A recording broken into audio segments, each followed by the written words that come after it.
Bon, on va y aller avec un peu de retard. Déjà, merci à tous de venir à ma présentation. Donc, je m'appelle Gilles Mantel. Je suis consultant dans l'informatique. Ça fait une douzaine d'années que je travaille en tant que consultant. Je n'ai jamais connu que le conseil. Assez peu de boîtes, en fait. J'ai fait quasiment 10 ans dans une boîte et puis là, je suis entre deux. Donc, pour l'instant, je suis sans emploi. Et je recommence lundi prochain dans une autre société. J'ai travaillé principalement dans le domaine du test. Et donc c'est pour ça que je fais une présentation aujourd'hui sur le test. On va quand même parler d'agilité, puisque on fait partie d'un événement sur Scrum. Mais principalement quand même sur le test, puisque le test est une composante très très forte de l'agilité.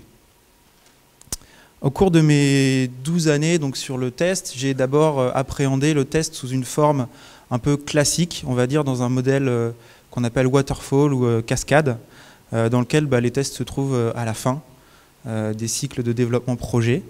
Et puis j'ai aussi, donc je me suis agilisé au fur et à mesure de ces années. Et donc j'ai appris à remettre le test au milieu, voire carrément au début du développement, puisque je coach aujourd'hui des équipes sur la mise en œuvre de toutes les pratiques qui tournent autour du Test-Driven Requirements, ou on appelle aussi ça l'acceptance Test-Driven Development. Donc en quelque sorte, écrire les tests dès l'écriture des specs fonctionnels. Alors quelques petits avertissements pour ma présentation. Déjà, le premier avertissement, c'est une présentation où il y aura beaucoup de théorie. Alors si vous êtes venu pour avoir des choses très très pratiques, ça arrivera plutôt à la fin de la présentation, voire même dans les questions-réponses, où je vous inviterai à échanger avec moi. Mais c'est une présentation qui est relativement théorique et sur lesquelles je vais vous présenter divers modèles qu'on voit beaucoup dans l'agilité qui tournent autour des tests. Mais c'est à 180 degrés d'un atelier pratique, on va dire.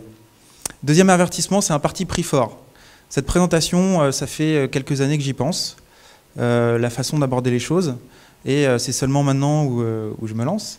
Et disons que j'ai pas trouvé dans les diverses communautés ou sur Internet des niveaux de réflexion un peu équivalents, ou disons que la façon dont je vais vous présenter la réflexion autour de l'automatisation des tests, c'est pas quelque chose que je vois souvent. Donc c'est un parti pris fort. Qui dit parti pris fort dit aussi que vous avez le droit de pas être d'accord, et que je vous invite à l'exprimer à la fin de la présentation si vous n'êtes pas d'accord et si vous voyez les choses autrement. Et dit aussi que je n'ai pas confronté cette vision avec énormément de monde, simplement dans diverses conférences sur l'agilité, au détour des pauses café, et que je viens présenter ici cette approche pour un peu confronter cette idée-là et avoir un retour de votre part. Troisième avertissement, c'est une session donc expérimentale. Comme je vous l'ai dit, ça fait quelques années que j'y pense, puis c'est la première fois où je la déroule dans une conférence. Alors expérimental, c'est un euphémisme pour dire que ça sent encore un peu la peinture. Que j'ai terminé ma session il y a relativement peu de temps, là, mes 5 minutes de retard le prouvent, hein, j'étais en train d'écrire le slide de conclusion. Vous allez voir sûrement des slides qui seront beaucoup moins léchés que ce que vous avez pu voir ce matin. J'étais à la session de Christophe Adinki et puis de Laurent Sarrazin sur Scrum Shore, où j'ai vu des slides très très riches. Là, vous allez voir des slides qui sont plutôt dépouillés. Alors ça va être beaucoup mon discours et ce que je vais dire qui va essayer d'enrichir la présentation. Je vous demanderai aussi un petit peu votre indulgence pour cette raison-là. Voilà, alors ces avertissements donnés, on va attaquer le vif du sujet. Donc déjà, je voulais vous faire part de quelques notions de base. La plupart d'entre vous, j'imagine, sont familiers avec les différents types de tests. Qui aujourd'hui, dans l'assistance, pratique l'agilité au quotidien, on considère qu'ils pratiquent l'agilité au quotidien? Donc je dirais une petite moitié. D'accord, une petite moitié. Donc les autres, vous êtes plutôt cycle en cascade? Ouais, levez la main. Non, spirale ou rad, peut-être? Je ne sais pas. En tout cas, que vous veniez du monde de l'agilité ou du monde du développement en cascade ou en V, vous devez connaître peu ou prou ces différents types de tests. Premier type de test qu'on trouve le plus classiquement, dont on parle beaucoup, c'est les tests unitaires. Donc un test unitaire, pour rappel, c'est des tests qui sont très très techniques, qui sont de l'ordre de l'unité de code, qui n'ont pas une portée très fonctionnelle. Donc en général, on va tester des choses qui sont assez éloignées, pas assez proches, assez éloignées de des règles fonctionnelles ou du métier.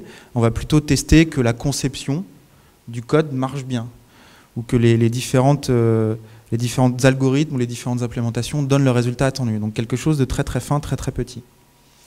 On trouve aussi un type de test qui s'appelle les tests d'intégration. Alors ça, c'est un type de test qui est assez ambigu, puisque selon les organisations, on trouve deux interprétations. La première, c'est les tests d'assemblage.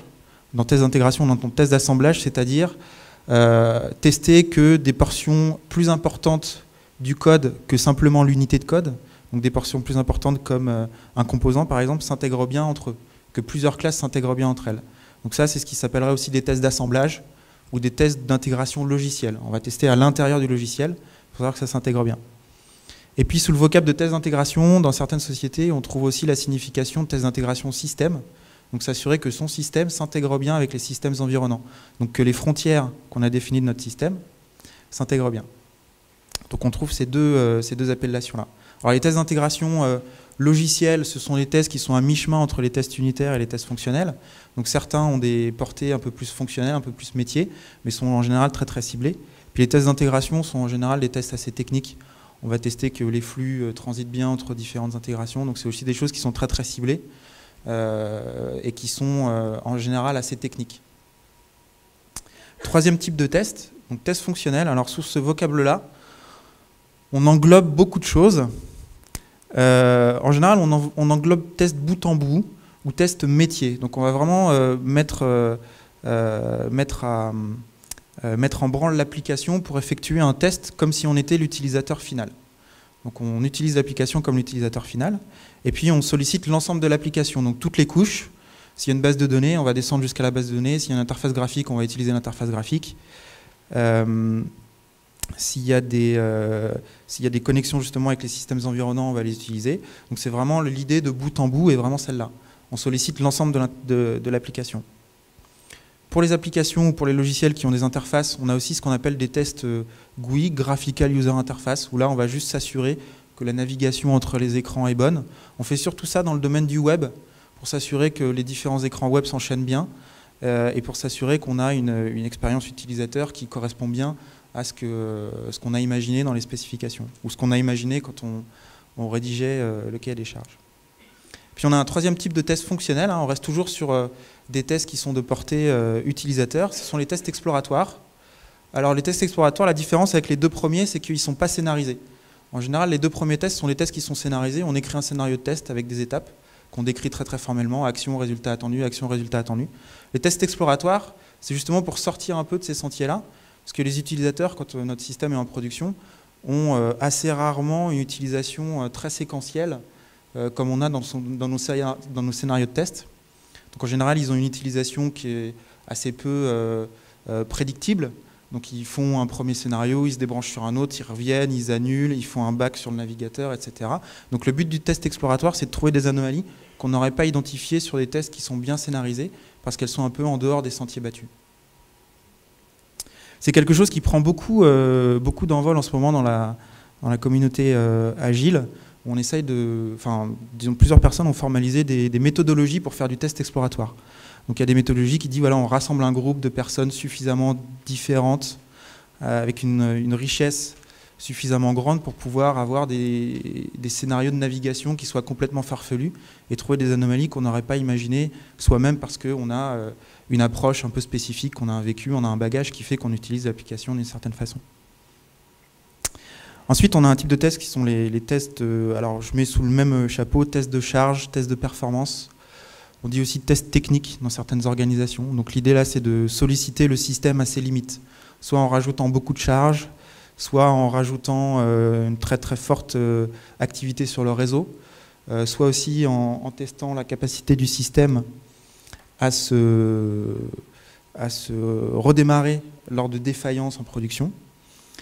On a aussi tous les tests qu'on dit de pénétration. Alors ce n'est pas sale, ce sont des tests qui visent à tester la sécurité de l'application, donc à voir si on peut s'introduire de manière malicieuse dans l'application et la détourner de son usage.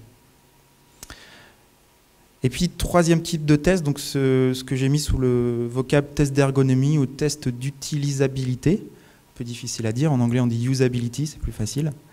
Ça, ce sont les types de tests qui sont assez différents des tests qu'on a vus avant. Les tests qu'on a vus avant, en général, ça va être un testeur qui va dérouler le scénario, puis une fois que le scénario est déroulé, on passe à autre chose. Donc on cherche à faire en sorte de dérouler le maximum de scénarios. Sur les tests d'ergonomie ou d'utilisabilité, on va plutôt avoir l'approche inverse. On va prendre un nombre de scénarios restreint, mais on va faire en sorte qu'il y ait le maximum de testeurs qui fassent exactement le même scénario pour avoir des remontées d'informations sur l'ergonomie de notre interface. D'accord, donc on voit beaucoup ça dans la fabrication de sites web, où on essaye d'avoir un avis sur l'ergonomie. Est-ce que l'utilisateur atteint bien l'objectif qu'il souhaite atteindre avec la façon dont on a imaginé notre application? Est-ce qu'on perd des utilisateurs sur certaines pages? Est-ce que les pages fonctionnent bien, etc. Donc là, on va vraiment... je ne sais pas si vous connaissez... Il y en a qui connaissent la notion de A/B testing. 1, 2, 3, 4, 5, voilà, on est plutôt dans cette catégorie-là. Donc là, l'idée, c'est d'avoir un retour sur la bonne conception des écrans et pas tellement sur le fait qu'il y ait des anomalies purement fonctionnelles sur les règles de gestion. Alors, quand on parle d'automatisation des tests et de retour sur investissement, maintenant, de quoi on parle dans tous ces tests-là? Voyons déjà, qu'est-ce qu'on peut automatiser là-dedans? Le test unitaire, ce n'est pas quelque chose qu'on peut faire manuellement. Donc, soit il est automatisé, soit on n'en fait pas. Ça paraît assez évident pour tout le monde aujourd'hui. Il y a une époque où les tests unitaires, on pouvait considérer les automatiser quand on n'avait pas tous les frameworks de type XUnit. Aujourd'hui, ce n'est pas envisageable. Donc finalement, on ne va pas avoir cette réflexion-là de retour sur investissement sur l'automatisation des tests unitaires. Soit on les fait et ils sont automatisés, soit on ne les fait pas. Quand on est agile, on les fait, même avant le code. Les tests d'intégration, ce sont des tests qui sont le plus souvent automatisés. C'est très difficile de faire un test d'intégration manuel. Alors on peut toujours provoquer des flux de manière artificielle en créant des composants, des applications. C'est des choses qui sont très très spécifiques et qui demandent pas mal d'efforts de développement. Donc là aussi, les tests d'intégration, j'aurais tendance à dire, ça c'est encore ma vision assez personnelle, soit ils sont automatisés, soit on ne les fait pas. Je vais sauter les tests fonctionnels parce qu'évidemment, vous allez voir que c'est surtout ça qui va nous intéresser. Les tests de charge et tests de performance, là encore une fois, c'est forcément automatisé. On ne s'imagine pas tester la charge d'une application destinée à des milliers d'utilisateurs en demandant à des milliers de testeurs physiques de venir charger une application. Donc il y a des outils qui existent pour ça, des injecteurs qui simulent des utilisateurs, qui simulent de la charge, qui simulent de l'activité sur le réseau. Là encore une fois, ce sont les tests qui sont forcément automatisés. Donc on n'aura pas cette idée-là de dire quel est mon retour sur investissement si j'automatise mes tests de technique. Dernier type de test, test d'ergonomie et d'utilisabilité. Là, ce sont les tests qui ne sont pas automatisables, puisque justement, ils sont basés sur l'humain. On veut avoir un retour d'expérience de l'utilisation par l'humain. Donc ça n'a absolument aucun sens d'automatiser ces tests-là, parce que la composante humaine est très importante. Elle est même fondamentale dans ces tests-là. Donc on ne parlera pas de retour sur investissement, d'automatiser les tests d'ergonomie, par exemple.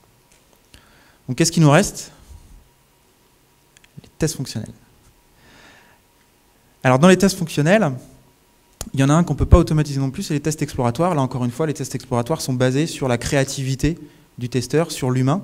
Et donc c'est quelque chose qu'on ne peut pas automatiser. Alors, je ne dis pas que vous n'allez pas trouver dans des universités aux États-Unis un projet de fabrication d'un robot de test exploratoire qui navigue aléatoirement dans les écrans et qui est capable de vous découvrir des chemins de navigation complètement farfelus. Ça existe. Ce ne sont pas des choses qui sont utilisées aujourd'hui dans l'industrie. Donc il y a des projets universitaires qui existent pour les automatiser. En général, quand on parle de retour sur investissement, d'automatisation des tests, on ne parle pas de tests exploratoires. Donc il nous reste quoi? Par élimination, les tests bout en bout et les tests d'interface. Alors pourquoi on se pose la question du retour sur investissement d'automatiser ces tests-là? D'une part parce que on a des outils qui nous permettent de le faire. Donc ça c'est une première chose. Soit d'attaquer les interfaces graphiques et de simuler l'activité d'un testeur, soit d'attaquer directement les services. Par exemple, si on est sur des web services, d'attaquer des protocoles d'appel et de simuler des systèmes, de simuler tout un scénario, je vais dire, avec un scénario d'utilisation, que ce soit un testeur qui le fasse physique ou que ce soit un système externe qui le fasse. Donc les outils existent, ce sont des robots de test, on appelle ça aussi des drivers de test, et puis on peut les scripter, ces outils-là. Par contre, c'est une démarche qui n'est pas, en termes de coût, qui n'est pas négligeable. Donc généralement, quand on commence à faire des tests manuels, bout en bout, on se dit tiens, ça serait intéressant, c'est un petit peu fastidieux là, ça commence à nous coûter pas mal de temps, ça serait intéressant de pouvoir commencer à automatiser ces tests-là. Et là commence tout le problème. On va se dire, quel va être mon retour sur investissement d'automatiser ces tests-là? Alors, venant du monde du conseil, j'ai effectué plusieurs fois cette démarche-là de calcul de rentabilité, en fait, d'une démarche d'automatisation des tests. Alors, on a une formule de ROI qui est en général relativement simple et assez courante. On dit que le retour sur investissement de l'automatisation des tests fonctionnels, c'est le coût, ce que ça nous coûte d'exécuter les tests manuellement, moins ce que ça nous coûte de les avoir automatisés.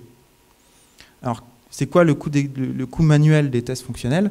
C'est le coût d'exécution des tests, tout simplement. Alors, on aurait pu dire aussi c'est le coût de fabrication du scénario de test. On aurait pu le mettre dans le coût des tests manuels.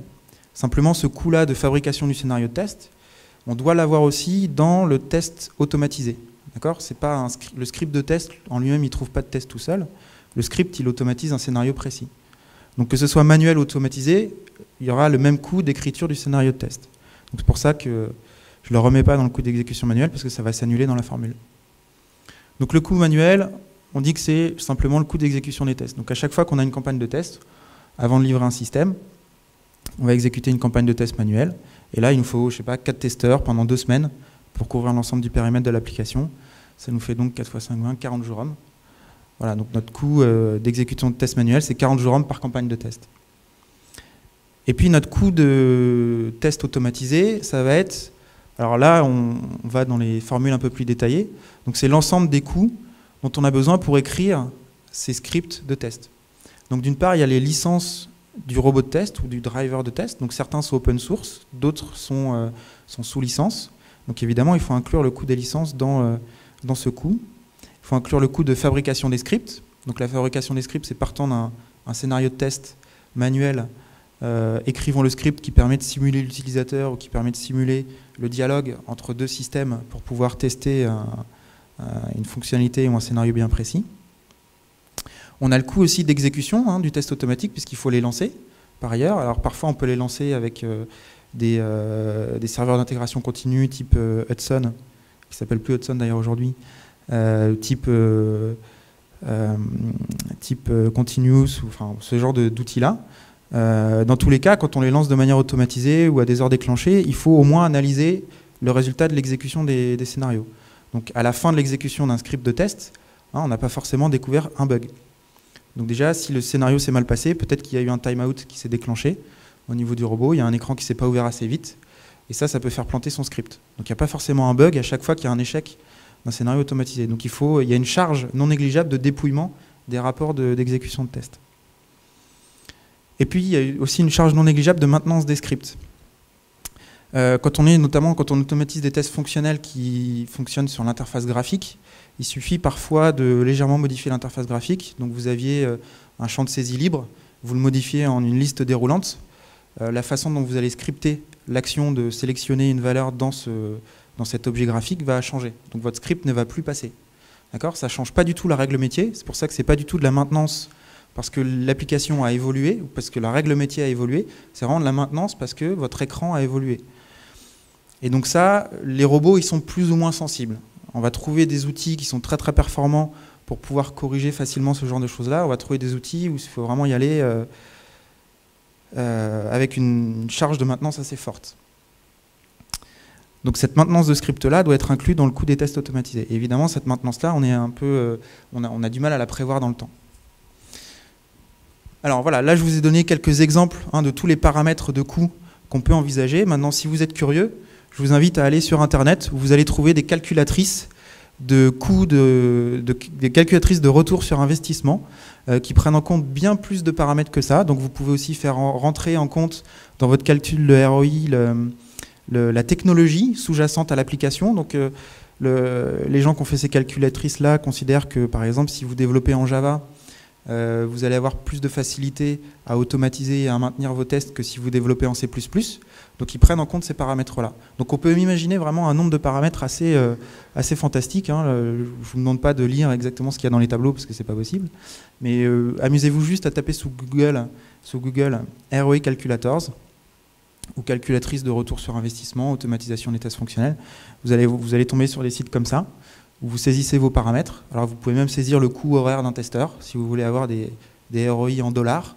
En général, c'est des Américains qui le font, donc c'est pas en euros, c'est en dollars. Donc après, vous devrez convertir avec la parité euro-dollar. Mais vous allez avoir des choses très très précises.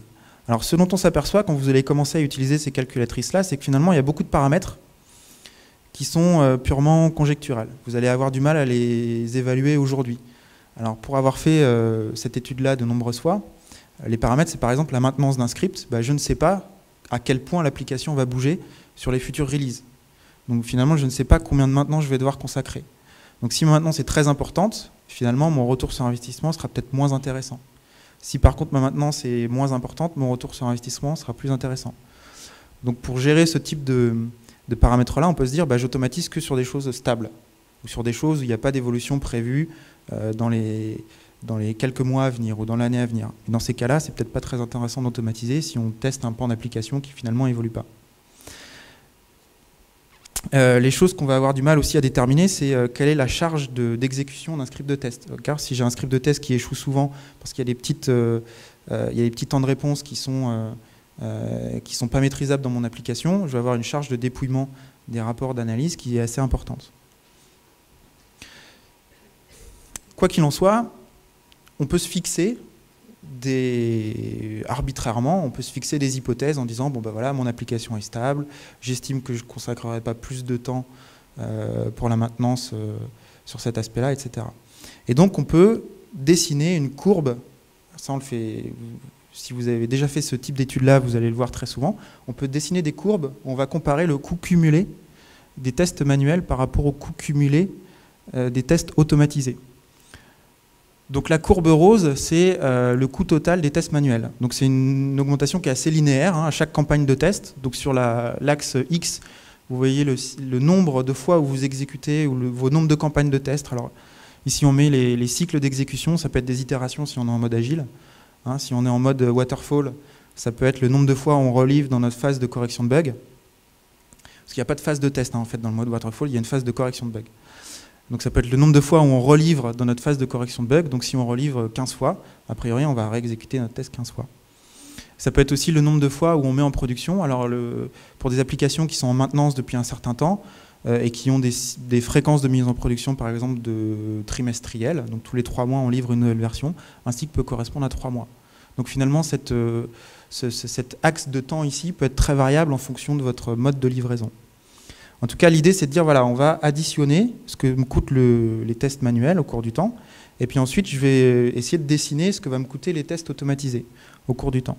Donc en général, quand on fait ces courbes-là, on voit 3 phases différentes. La phase numéro 1, avec une pente qui est très très importante, c'est la phase d'attaque. D'accord ? Ça correspond à nos investissements initiaux quand on décide d'automatiser les tests. Donc c'est là où on achète les licences, c'est là où on forme les gens, c'est là où on installe les machines. Donc c'est un petit peu le ticket d'entrée de l'automatisation des tests, qui est plus ou moins important en fonction des robots qu'on choisit, en fonction des compétences de notre équipe qui veut automatiser les tests, en fonction de pas mal de paramètres. Donc on a une phase d'attaque qui est assez importante. Ensuite, sous le chiffre numéro 2, on a une phase pendant laquelle on va écrire les scripts de tests automatisés. Donc ça, c'est une phase qui est un petit peu en cloche, comme ça, un petit peu arrondie. Ça va nous coûter pas mal de temps au début. Et puis, au fur et à mesure qu'on automatise, on va se piloter par une stratégie d'automatisation, c'est-à-dire qu'on ne va pas chercher à automatiser 100% de notre scope. On va plutôt se dire, qu'est-ce que j'automatise en priorité, les fonctionnalités qui sont critiques, les fonctionnalités qui sont retestées souvent, et puis les fonctionnalités qui nécessitent d'être exécutées beaucoup de fois. Et donc pendant cette phase-là, c'est une phase aussi où l'investissement va être conséquent, où on va augmenter, le coût va augmenter plus rapidement que le coût des tests manuels. Et puis ensuite, on a une troisième phase. Alors, elle démarre en général quand on a fini d'automatiser une bonne partie. Alors, il n'y a pas de règle, hein, c'est un peu comme le fût du canon. Quand on a fini d'automatiser une bonne partie des tests, où là, finalement, le coût d'exécution des tests manuels va plus se réduire qu'au coût le coût des tests automatisés va se réduire qu'au coût d'exécution des tests et de dépouillement des rapports d'exécution. Et donc ça, en général, ces coûts-là sont moins importants que le coût de dérouler des tests manuels complètement que le coût de dérouler des tests manuels complets. Donc c'est une phase pendant laquelle le coût va augmenter moins rapidement que les tests manuels, et puis on voit que les deux courbes se croisent. Alors elles se croisent à une échéance un peu loin dans le temps, mais elles se croisent, pour l'avoir fait plusieurs fois. Ce qui est intéressant, c'est de voir que, quel que soit finalement le contexte dans lequel on travaille, en moyenne, elles se croisent au bout d'1 an et demi, 2 ans. Hein, alors quand on est sur des livraisons, là j'ai fait ces études-là sur des systèmes dans une banque de finances, donc on faisait des livraisons en prod à peu près tous les 3 mois, tous les trimestres. Et puis après, je me suis amusé à faire cette étude-là sur un portail web qui était livré tous les mois, et finalement les résultats donnaient à peu près la même chose. On avait un point d'équilibre au bout d'1 an et demi, 2 ans. Donc le point d'équilibre, ça veut dire quoi? Ça veut dire on a gagné 0 argent. On n'a rien gagné, mais on n'a rien perdu. Puis au-delà du point d'équilibre, c'est là où on commence à gagner de l'argent. Donc l'écart entre les deux courbes, c'est là où finalement votre démarche devient rentable. Alors maintenant, la question que j'ai envie de vous poser, c'est si vous êtes un DSI d'une société, est-ce que vous trouvez ça intéressant finalement de dire je m'engage dans une démarche et puis au bout d'1 an et demi, 2 ans, j'ai rien gagné? Alors, il y a une chose aussi qu'il faut savoir, c'est que quand on a dessiné ces courbes-là, il y a un coût qu'on n'a pas du tout pris en compte, c'est le coût des consultants qui vous dessinent les courbes, qui en général fait exploser, la pente de la courbe d'automatisation des tests. Je le sais pour l'avoir vécu, parce que j'étais assez cher la journée, donc ça donnait quelque chose d'assez fort. Donc ça peut vous faire un point d'équilibre à 3 ans à peu près. Alors un point d'équilibre à 3 ans, en général, c'est assez rébarbatif pour les DSI. Alors ce qui est intéressant de noter, c'est que les démarches d'automatisation des tests, plutôt quand on cherche à se lancer dans une démarche d'automatisation des tests, c'est des initiatives qui sont prises ou qui sont vendues au niveau de la DSI. On essaye de dire au DSI, enfin de vendre cet aspect-là en disant que vous allez gagner de l'argent. Voilà. Et puis le DSI, donc au bout d'un moment, il se dit bon, je ne vais pas quand même gagner des milliers et des cents, quoi. C'est pas hyper intéressant. Alors la décision qui serait naturelle de prendre en voyant ces abacs-là, c'est de dire bah écoutez, moi j'ai autre chose à faire de mon argent. Hein, j'ai une refonte là qui va me coûter plus cher et où il y a plus d'intérêt, il y a plus de gains à avoir, donc on ne va pas se lancer dans l'automatisation des tests. Ça c'est quelque chose que j'ai vécu sur certains projets, des applications qui étaient absolument désastreuses en production, où il y avait de nombreux bugs. Il fallait absolument automatiser les tests pour essayer de retrouver un niveau de qualité à peu près gérable, ou au moins retrouver une maîtrise de la qualité. Et la décision qui avait été prise, c'est de ne pas automatiser les tests. Donc finalement, quand on fait cette démarche-là de calcul de ROI, on en arrive à des conclusions qui vont un peu à l'encontre de ce qu'on aimerait faire, ou de ce qu'on voit intuitivement parlant. Alors qu'est-ce qui manque dans ces calculs de ROI, finalement? Je vous sollicite un peu, hein, je suis désolé, après le repas c'est difficile. Alors la disponibilité des gens.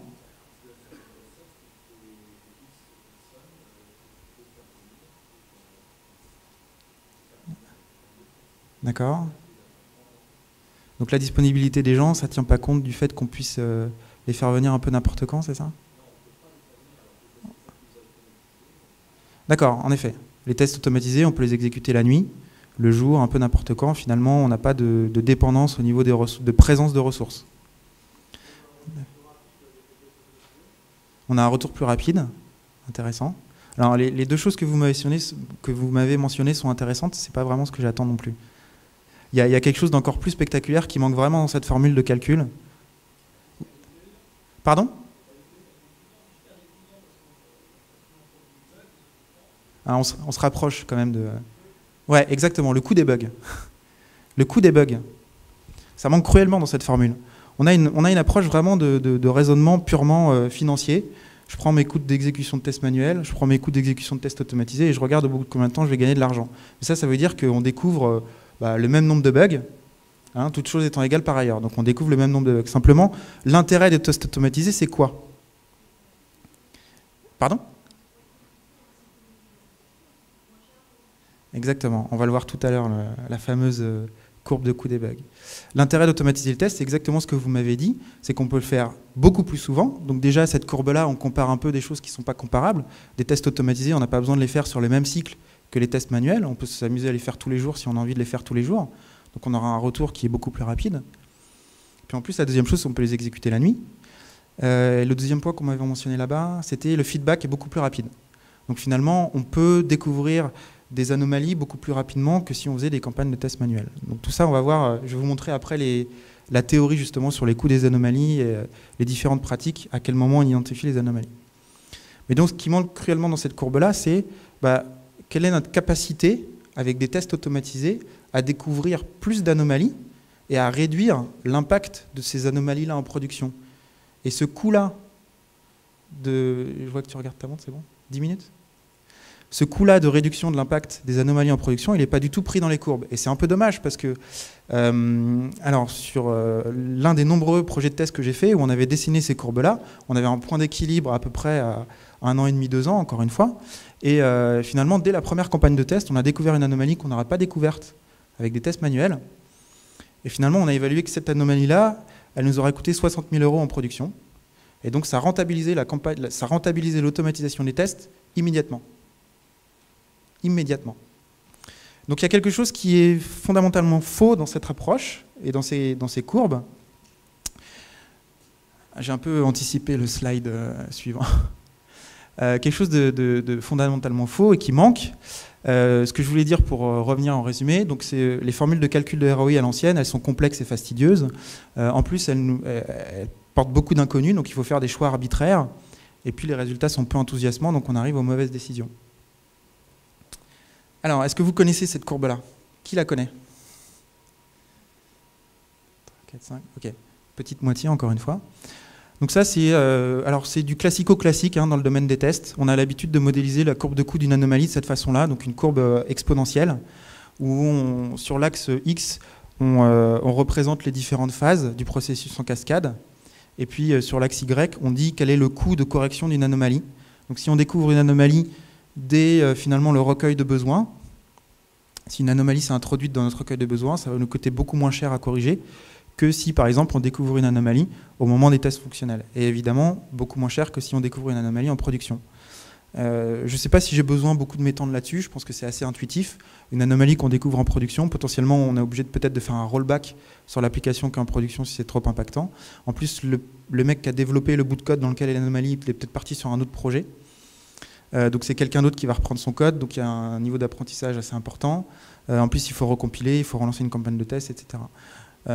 Donc cette courbe-là, elle est assez intuitive, elle est acceptée par l'ensemble de la communauté de testeurs ou de gens qui travaillent dans le test. Alors par contre, elle est très très liée au cycle de développement en cascade. Et puis certains la représentent aussi un peu en 3D en disant voilà comme ça, une anomalie qui est découverte au moment du recueil du besoin, elle va perdurer plus longtemps dans le système, donc plus on la corrige tard, plus elle a d'impact. Par contre, une anomalie qui est introduite au moment de l'implémentation, elle sera, même si elle perdure un peu plus longtemps, elle sera un peu moins coûteuse à corriger. Donc on peut avoir aussi cette analyse-là en fonction des différentes phases. Alors évidemment, quand on développe en mode agile, c'est aussi applicable. Une anomalie qui est introduite à l'itération n, elle sera beaucoup plus coûteuse à corriger si on l'identifie en itération n plus 3 que si on l'identifie au cours de l'itération n. Donc finalement, ce qui est important de retenir ici, c'est que le coût d'une anomalie, il suffit juste de garder dans le temps. Plus on attend pour corriger une anomalie, ou plus on la découvre tard, plus elle coûte cher. Donc c'est ça qui sera intéressant de réintégrer dans la formule, c'est cet impact du coût d'une anomalie. Alors comment on peut la réintégrer dans la formule? Déjà, il faut calculer une probabilité d'apparition des anomalies. Donc c'est quelque chose d'assez difficile à prévoir. Et puis ensuite, l'impact ou le coût moyen de cette anomalie-là. Donc là, on commence à rentrer dans des choses, dans des modèles mathématiques assez avancés. On n'est plus du tout sur une analyse financière simpliste, coût d'exécution manuelle, moins coût d'exécution automatisé. Alors c'est là où j'ai commencé puisque j'ai fait beaucoup d'études comme ça dans le domaine de la banque de finance, et dans le domaine de la banque de finance, on a ce qu'on appelle des produits optionnels. Alors un produit optionnel, c'est quoi? Le plus simple, le plus standard, c'est une option d'achat. Donc une option d'achat, c'est quoi? C'est un droit, on achète un droit d'acheter un actif, qu'on appelle aussi un sous-jacent, à un prix donné, à une date donnée dans le futur. Et on paye une prime pour pouvoir acquérir ce droit. Donc par exemple, je paye 1 € le droit d'acheter une action Microsoft en juillet 2011 au prix de 54 €. Alors je ne sais pas du tout si le 54 € est assez réel, parce que j'ai fait ça assez rapidement. Quelqu'un est capable de me donner le prix de l'action Microsoft aujourd'hui? Personne? Bon, mettons qu'aujourd'hui l'action Microsoft coûte 50 €. J'achète le droit de l'acheter 54 € en juillet 2011, et donc je table sur le fait qu'elle vaudra beaucoup plus cher fin juillet 2011 que par exemple si elle vaut 60 € en juillet 2011, je vais exercer mon droit, je vais la payer que 54 et je la revendrai 60. Donc je ferai une différence de gain de 6 € positive. Évidemment, si l'action Microsoft en juillet 2011 elle est à 50 €, je ne vais pas exercer mon droit parce que ça va me coûter plus cher de l'acheter que de l'acheter au prix du marché. D'accord ? Donc pour les options d'achat, on dessine un modèle de gain de cette façon-là. Donc vous avez sur la courbe X le prix du sous-jacent à l'échéance. K, c'est le prix auquel vous avez décidé d'acheter l'action. Donc c'est ce qu'on appelle le strike, le prix d'exercice. Et P, c'est la prime que vous payez. Donc à l'échéance, si le prix de l'action est inférieur à K, au prix d'exercice, c'est ce que je vous ai dit, si l'action Microsoft est à 50 €, je n'exerce pas mon droit d'achat. Donc mon modèle de gain, mon résultat de gain, j'ai perdu le prix de la prime. J'ai perdu 1 €, puisque j'ai acheté ce droit 1 €. D'accord ? Ensuite, à 54 €, donc c'est là où je commence à gagner de l'argent, ou plutôt à ne pas en perdre. D'accord ? Donc il y a une partie de la courbe entre 54 € et 55 € pendant laquelle j'ai encore des pertes, mais une perte moins grande que juste le prix de la prime. Puis ensuite, si l'action est plus que 55 €, là c'est tout bénef, j'ai gagné autant d'argent. Donc ça, c'est un modèle de gain qui est assez standard, assez intéressant, et je me suis dit finalement, ce modèle de gain-là, pour calculer le prix d'une option d'achat, on va avoir des formules mathématiques qui vont prendre en compte justement tout un tas de probabilités du prix de l'action à l'échéance. Donc essayer de calculer combien peut valoir l'action en juillet 2011, essayer de se baser sur la volatilité de l'action, enfin bref, ça va ressembler à quelque chose comme ça. Alors je ne vais pas vous descendre dans le détail de cette formule-là, ce n'est pas le but de la présentation. D'ailleurs, je ne me suis pas attaché à savoir combien on allait pouvoir calculer notre retour sur investissement sur l'automatisation des tests. L'idée que je vais vous montrer avec cette formule-là, c'est de dire la valeur d'une option, ça se calcule avec tout un tas de choses qui prennent en compte la probabilité, qui prennent en compte le prix d'achat, le prix de l'action aujourd'hui, le prix d'exercice, qui prennent en compte la durée, c'est-à-dire la maturité à laquelle vous avez pris votre action. Enfin, tout ça est pris en compte dans la formule pour vous sortir la valeur d'une option. Je me dis finalement on pourrait s'inspirer de ce modèle-là, alors pas avec des calculs aussi complexes parce que sinon on n'a rien gagné par rapport à nos calculettes que je vous ai montrées plus tôt, mais on peut s'inspirer de ce calcul-là pour établir une démarche ou plutôt une approche sur l'automatisation des tests qui soit un peu plus intelligente et qui montre bien que la dynamique c'est pas juste coût manuel moins coût de test automatisé. Alors revenons sur notre courbe de coût d'une anomalie. Vous vous en souvenez tous. On va projeter sur cette courbe de coût. On va essayer de trouver comment fonctionnerait un modèle de gain similaire avec l'automatisation des tests. Donc on reprend notre modèle de gain d'une option d'achat. Et puis finalement, qu'est-ce que ça va être notre axe X? Ça va être le coût des anomalies découvertes. Donc si le coût des anomalies découvertes est peu intéressant, on va se retrouver, alors on dit dans le langage financier, on dit qu'on est out of money si on est ici, c'est-à-dire que si on n'exerce pas notre option d'achat, et on est in the money si on est de l'autre côté de la courbe, c'est-à-dire si on est capable d'exercer notre option d'achat parce que il y a plus de bénéfices. Donc finalement, si le coût des anomalies découvertes avec les tests automatisés n'est pas suffisant, on est out of money. On a perdu de l'argent par rapport à son investissement en termes d'automatisation. Par contre, si le coût des anomalies découvertes avec les tests automatisés sont très importants, on est in the money, on a gagné de l'argent. Évidemment, pour être in the money ou out of money, ce qui va beaucoup jouer, c'est quel est l'investissement qu'on est prêt à consentir sur l'automatisation des tests. Alors pour essayer d'avoir une approche assez intéressante sur l'investissement qu'on est prêt à consentir, il faut se mesurer. Voilà. Alors dans les différents environnements sur lesquels j'ai été, par exemple si vous êtes dans le domaine des banques, les banques ont le devoir, depuis la faillite de la Barings en je ne sais plus quelle année, enfin il y a assez longtemps, les banques ont le devoir de calculer leurs pertes opérationnelles en production pour pouvoir se couvrir à un niveau de liquidité suffisant. Donc dans les banques, on calcule exactement combien on perd en production à cause des anomalies. C'est quelque chose qui est connu. Donc on est capable de savoir combien les défaillances nous coûtent en production. Défaillance par défaillance. Dans une autre organisation, chez un voyagiste, donc qui vend des voyages sur Internet, Eux, ils avaient calculé combien leur coûtait une minute d'indisponibilité en production. Donc ils disaient, bah, pour chaque minute d'indisponibilité, ça nous coûte 20 000 €. Donc eux, ils sont aussi capables de se dire combien leur coûte une anomalie. On peut aussi imaginer, par exemple, qu'une retard de mise en marché peut coûter de l'argent parce que les concurrents vont attaquer le marché avant. D'accord ? Donc on va perdre des ventes. Donc on peut aussi céder du marketing pour dire, voilà, si on lance le produit avec 2 mois de retard, on va perdre tant de niveau de vente, etc. Donc l'idée pour calculer son investissement initial, c'est vraiment de dire, mesurez-vous d'abord. Regardez où vous mettez les pieds, pour savoir quel est l'enjeu.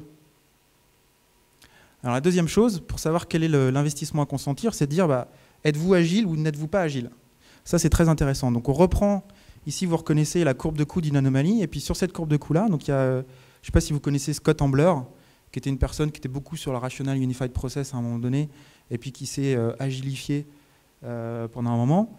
Donc tout n'est pas forcément bon à prendre dans ce qu'il dit, mais il a fait quand même une projection qui est très intéressante, c'est de se dire, regardez, en vert, vous avez les techniques, les pratiques agiles, les techniques agiles de qualité qui vous permettent d'identifier les bugs. Il les a mis sur la courbe de coût, il a dit, ben voilà, quand vous faites du TDD, par exemple, ça vous permet de lever les anomalies très très tôt. Disons que la boucle de feedback de cycle est très courte. Ça vous permet d'identifier les anomalies très très tôt, donc la correction de ces anomalies coûte très peu cher. Le pair programming est une technique qui vous permet aussi de découvrir des anomalies très très rapidement, parce que vous êtes 2 développeurs, il y en a un qui regarde ce que fait l'autre. Donc en quelque sorte, c'est une revue de code en permanence. Donc vous êtes capable de lever des anomalies beaucoup plus rapidement. Alors il a mis d'autres techniques agiles ici, où il dit, voilà, selon leur capacité à découvrir des anomalies, elles sont plus ou moins bonnes sur l'impact de ces anomalies-là. Et puis en rouge, vous avez les techniques classiques. 10 minutes ? D'accord. 15.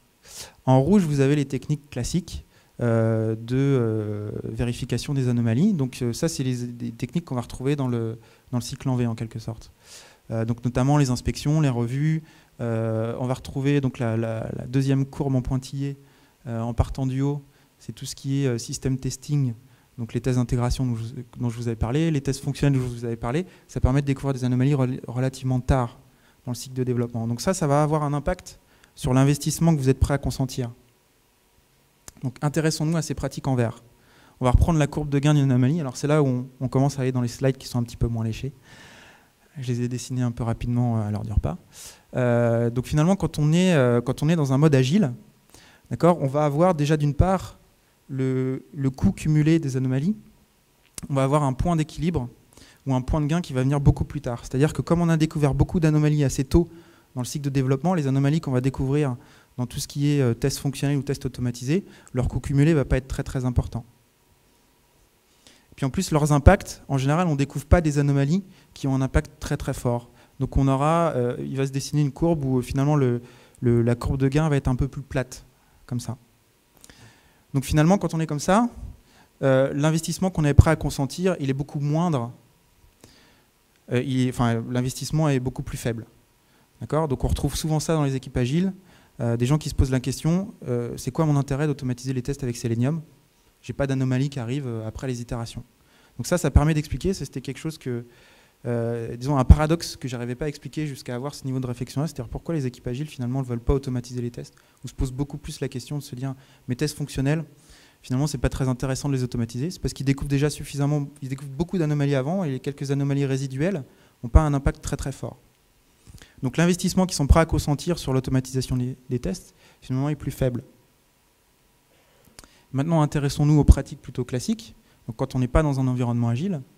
Donc là, on va avoir plutôt une courbe de coût, comme je vous donnais l'exemple tout à l'heure, hein, dès le premier cycle d'exécution, on est capable de rentabiliser. Donc finalement, le coût total des anomalies qu'on va découvrir va être beaucoup plus important. Et puis en plus, leur impact sera beaucoup plus fort, donc on aura une courbe qui est beaucoup plus comme ça. Donc finalement, l'investissement qu'on est prêt à consentir pour automatiser les tests sera beaucoup plus fort que dans les équipes agiles. Parce qu'évidemment, on a beaucoup d'anomalies résiduelles. Et leur impact est très très fort. Alors je vais essayer de conclure assez rapidement. Je ne sais pas si vous connaissez cette pyramide-là. Qui la connaît? D'accord. Donc ça, c'est Mike Cohn qui est venu avec cette pyramide-là, et puis elle a été reprise ensuite par de nombreuses personnes au sein du monde agile. C'est un petit peu l'objectif, c'est un petit peu dans des équipes agiles, quelle est la proportion des différents types de tests qu'on va retrouver. D'accord. Donc, dans les équipes agiles, on a beaucoup de tests unitaires, notamment parce qu'on pratique le TDD. Donc, avant d'écrire un bout de code, on écrit un test. Donc, on va trouver beaucoup de tests unitaires. Ensuite, des tests de recettes, on va en trouver un petit peu moins. Et puis, des tests d'interface, dont je vous parlais tout à l'heure, on va en trouver un petit peu moins. Donc, finalement, cette pyramide-là permet aussi d'expliquer, de dire que, comme dans les équipes agiles, on est prêt à consentir un investissement plus faible pour automatiser les tests. D'un autre côté, la bonne nouvelle, c'est que cet investissement plus faible, il va viser un nombre de tests plus faible aussi. Donc finalement, on va pouvoir automatiser, avoir une couverture de tests toujours aussi importante, même si notre investissement est plus faible. Par contre, dans des organisations qui développent en mode cascade ou waterfall, on a plutôt une pyramide qui est inversée. C'est-à-dire que, et ça c'est assez symptomatique dans les projets en cascade, on n'a pas le temps de faire les tests unitaires, ça arrive toujours. Donc on en fait assez peu. On en fait à la marge, puis très vite, on se lance dans les tests d'intégration. Et puis très vite, on se lance dans les tests de recettes. Et puis, les tests qu'on va retrouver en plus grand nombre dans les cycles en cascade, ce sont les tests de bout en bout ou les tests d'interface. Et donc, c'est là où notre modèle est assez intéressant, notre modèle d'option d'achat, c'est de se dire, comme on est prêt à investir plus, on a aussi beaucoup plus de tests à attaquer ici, parce qu'on a un filet de tests de non-régression assez faible sur les couches basses de la pyramide. On n'a quasiment pas de tests unitaires, on a très peu de tests d'intégration, donc finalement notre seul angle d'attaque, ce sont les tests fonctionnels. J'arrive à la conclusion, que j'ai écrite tout à l'heure.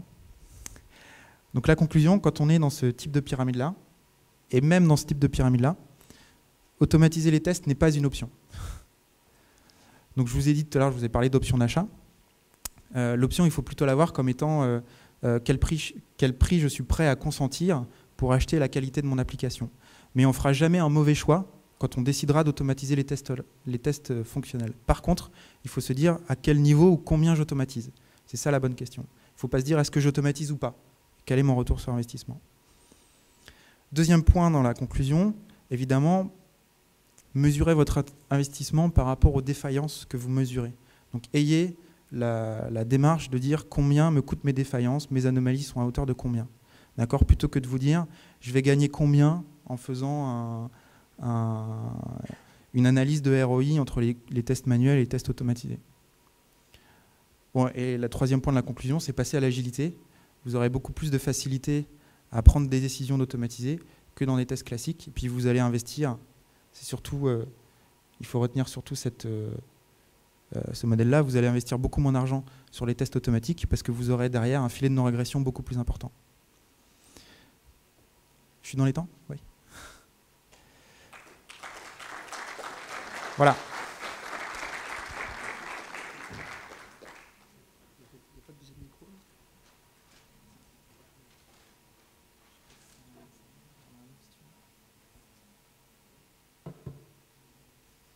Alors pendant que Christophe navigue, voilà, il y a un slide où on remercie l'ensemble des sponsors pour la journée. Ah voilà. Donc je suis prêt à entendre vos questions et aussi à entendre vos objections par rapport à la présentation. Bonjour. Bonjour. Je me demandais en fait pourquoi vous disiez que finalement le TDD était plus l'adage des méthodes agiles et les tests fonctionnels plus la tâche des méthodes waterfall. Ça me paraît pas être une évidence si intuitive que ça. Non, c'est pas le propos en effet. Je dis juste que le TDD est une pratique agile à la base. J'ai déjà vu des organisations qui pratiquent le TDD avec un cycle de développement waterfall. Bon, c'est plus tellement waterfall quand on fait du TDD parce qu'on écrit déjà les tests unitaires avant le code. Et en effet, les tests fonctionnels, les équipes agiles en font aussi. C'est juste pour dire que si je reviens sur le slide ici, le distinguo est juste pour dire on met en vert les pratiques qui viennent du monde de l'agilité et en rouge les pratiques qui sont un peu classiques, qui existaient déjà avant l'agilité. Le but n'est pas de dire les équipes agiles sont à gauche et les équipes waterfall sont à droite, même si dans les faits c'est souvent la situation. Mais je ne ferai pas de distinguo comme ça, ça c'est clair. Merci. Ça répond à la question ? Merci. Une autre remarque ? Ouais. Et bonjour Loïc.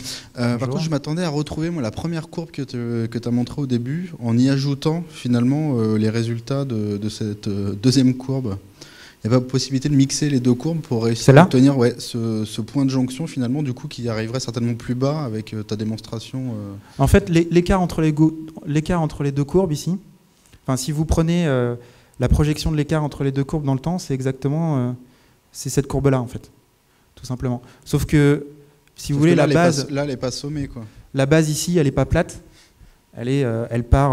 Alors, elle n'est pas linéaire non plus. Ça part plutôt un peu comme ça, un peu comme une courbe de coût d'une anomalie. D'accord, ok. Bon, juste pour dire que ça m'aurait intéressé de revoir la première courbe finalement modifiée avec ces considérations-là ajoutées, quoi. D'accord. Ça permettrait peut-être mieux de se rendre compte de. Quelque sorte, avoir un point de jonction entre un point de les deux jonction méthodes, qui vienne beaucoup plus tôt. En y ajoutant les deux courbes que tu montres après. Ouais. D'accord.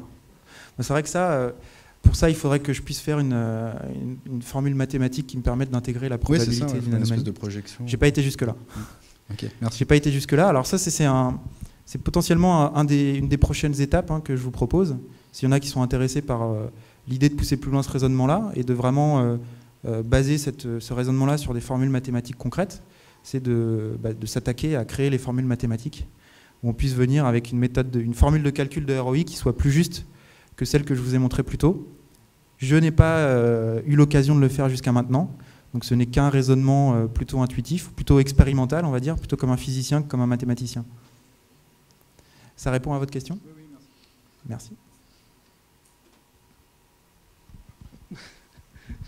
Merci. J'ai une deuxième question. Oui.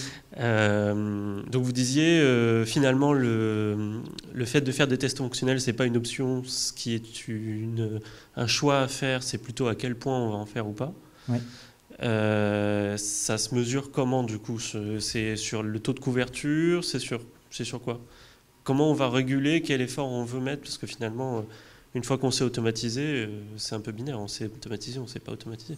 Il faut repartir de l'effort l'investissement qu'on est prêt à consentir sur l'automatisation des tests. Il y a un effort qui peut être pas suffisant pour obtenir un résultat. Oui, là c'est vraiment une approche très incrémentale pour le coup. Alors encore une fois, on va revenir sur des considérations mathématiques. Finalement, pour savoir quelle est la valeur de notre automatisation des tests, il faudrait pouvoir résoudre cette formule-là dans le domaine du logiciel. Alors, je ne me suis pas encore attaché au sujet, mais l'idée, ça serait de dire, ici, vous avez le modèle de gain. Donc ça, c'est le modèle de gain à l'échéance. Donc à chaque fois que vous livrez, vous allez vous retrouver quelque part sur cette courbe-là. D'accord ? Par contre, vous ne savez pas où vous allez vous retrouver. Donc ce qu'il faudrait pouvoir calculer, c'est justement, encore une fois, c'est résoudre la formule d'après. Donc qui nous donne la valeur de l'option là, qui prend en compte la probabilité d'apparition d'une anomalie, qui prend en compte la durée, si vous vous projetez dans une itération, dans 2 itérations, dans 3 itérations, ça modifie les paramètres. Voilà. Je ne sais pas si ça répond à votre question. Si vous voulez une approche beaucoup plus pragmatique, ce qu'il faut prendre en compte pour automatiser, c'est surtout se faire une stratégie d'automatisation simple dans laquelle vous regardez 3 critères principaux: la stabilité du scénario que vous voulez, la stabilité des scénarios, la criticité et le nombre de fois où vous l'exécutez. Voilà, donc vous donnez un point par scénario à chacune de ces 3 choses, et ceux qui ont le plus de points, c'est ceux que vous allez automatiser en priorité. Donc là, vous êtes à peu près sûr d'avoir quelque chose de rentable. Alors je rajoutais un 4e point pour pouvoir reboucler avec le sujet de ma presse, c'est les scénarios qui sont le plus sujets aux anomalies, évidemment. Donc là, vous êtes à peu près sûr, sans vous lancer dans des calculs mathématiques fastidieux, parce que le but de ma présentation, c'était quand même de vous éviter de vous lancer dans des calculs mathématiques fastidieux. Vous êtes à peu près sûr d'avoir un retour sur investissement. Ouais, mais donc il y a bien 2 choses à évaluer en fait. Il y a le coût d'entrée pour avoir une automatisation des tests fonctionnels, et après le coût proportionnel au taux de couverture en fait. Voilà. Ok. Ouais. Merci.